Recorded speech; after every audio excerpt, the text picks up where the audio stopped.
Hello, this is Jack from MABRIK, and I'm happy to announce that we have finally received the hottest product of September, especially if you're into tabletop role-playing games. So now, the Dungeons & Dragons Player's Handbook, or the 2024 version, builds upon the existing Player's Handbook, but improves it in many significant ways. It is still a must-have product for anyone who wants to get into the world's greatest role-playing game, or is a seasoned veteran overall. We were and were not at the same time surprised by the success and demand for this particular product. It will also be available in our MABRIK stores as the art cover version, and luckily we didn't have to wait a full month to get it. Wizards of the Coast has made some significant updates and improved the foundations of the 5th edition, while giving us some new options, flexibility, and changes in rules. And here are the 10 most important or noticeable things about the updates compared to the previous version, and not in any particular order. Character creation is more flexible in the new edition. Instead of being locked into racial stat bonuses, now you can assign ability scores based on your character's background, making role-playing even more meaningful. They determine your ability score bonuses, as well as skills, proficiencies in the new background feature. Plus, they come with feats. Races are now called species. The essence of how species work is still here, but it has greater emphasis on personal decisions and narrative instead of just biology. Class features have been revamped. For example, classes like Sorcerer and Warlock have received a lot of love and have now updated spells and features, as well as better resource management. And for another example, Barbarian's Rage is a lot more useful now than it was before. Feats are now everywhere, if you know what I mean. You will gain access to feats earlier on and more frequently, giving every class and character build a unique edge.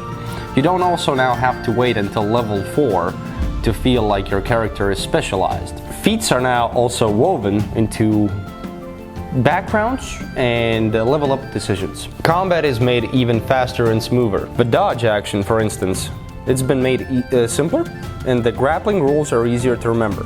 Surprise rounds are reworked to feel less punitive, and ranged combat has clearer, more streamlined mechanics. These tweaks make combat faster without losing the drama and tension we love. Spellcasters got some love as well, as we have more choices and clarifications.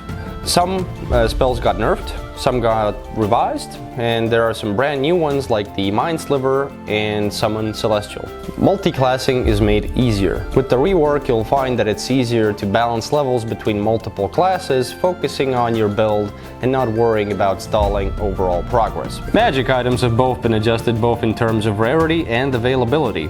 For example, Bag of Holding and Cloak of Invisibility are both still in the game, but have been balanced better against low-level gameplay.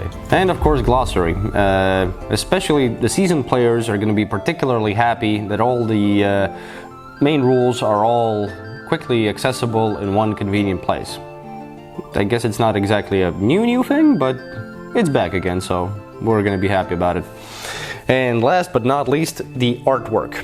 It has been almost entirely updated in everything from the covers to all the illustrations found in the book. I mean, I am probably going to get one for myself just for display purposes because it is kind of cute.